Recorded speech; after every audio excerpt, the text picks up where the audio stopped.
Good morning. It's our first morning at the Moresby River, and things are a little bit tight around here. We were a little bit concerned when we came in to anchor yesterday because there's a sandbar right behind us. In theory, if we swing around, we will not land on the sandbar, but it's very close.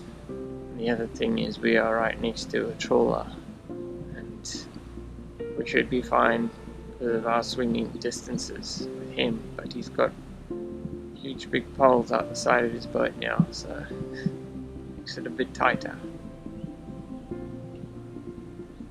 Otherwise, very peaceful night. No rocking and rolling.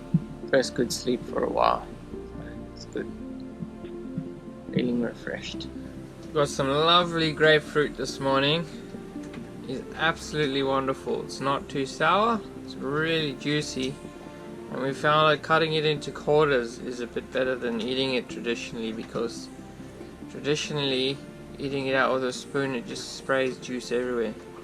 So like this, we just eat them like an orange and doesn't spray everywhere. Yummy. I think these guys might be a bit late because, or maybe they're not going fishing tonight. They're still here, 6:16. We're on our way to Fitzroy River. No, we're going to Fitzroy Island. Fitzroy Island, sorry. Fitzroy River is all the way down south in Rockhampton. That was a bit of a concern when we were planning yesterday. We couldn't find the river. That's because we were about 500 miles out. Seas have been quite lumpy this morning, but we're now sailing dead downwind, and it's quite pleasant actually. We've got 12 knots of wind apparent, and we are going roughly 6 knots of boat speed. But yeah, sails are settled down now and wing on wing. Coming back through this is going to be a bit of a trick, but hopefully the swell will change direction. Otherwise, from what we can see, we're going to be bashing straight into this. We'll get to that when we get to that. Holy cow, these are some big waves.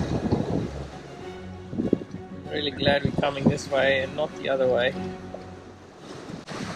So they're going faster than us because we keep coughing them up every now and then. We have a visitor on our dinghy. I'm not sure if she's going to fly away as soon as I do this, but she's been sticking around for a while. Look at that. I mean, it's working pretty hard to hold on. The bird didn't look particularly comfortable with the wind and the waves sitting on our dinghy, and she obviously agreed because she eventually moved onto the front deck and sat there for the rest of the night. We thought it was all very cute until we saw all the bird poo on the deck the next day. There are a lot of really cool walks at Fitzroy Island, and we prolonged our stay because of the bad weather, which meant we got to try out pretty much all of them. Even with the clouds and the rain, the views were just stunning.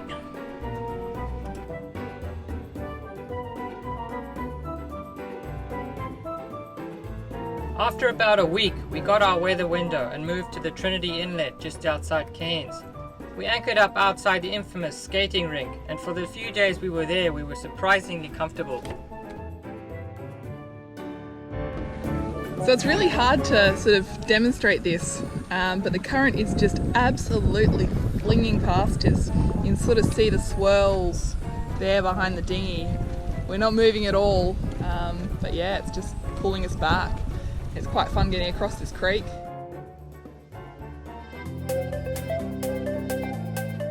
Being back in civilization means that all the chores need to get done.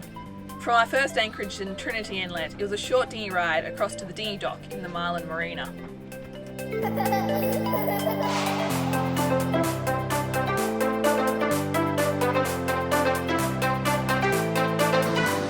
you smile? I am smiling because I'm not doing chores. How many machines are we using? 3 machines. We got a lot of washing. We've been hanging out for a couple of weeks for this lot. Well, this counts for pretty much. $6 a machine. Yeah. And about K down the road, it's only $4 a machine. But And we had to walk. We had to walk about a day to get here. So we look like tramps walking down the road with bags full, dirty washing. of course, it wasn't all about chores in Cairns. It wasn't long before we discovered the Botanic Gardens and saw the beautiful Ulysses butterfly. Unfortunately, they flit around way too fast for the camera to capture. Next time, we have another close shave with disaster as we are forced to move after having a disagreement with an irate neighbour and have our first outer reef experience at Green Island.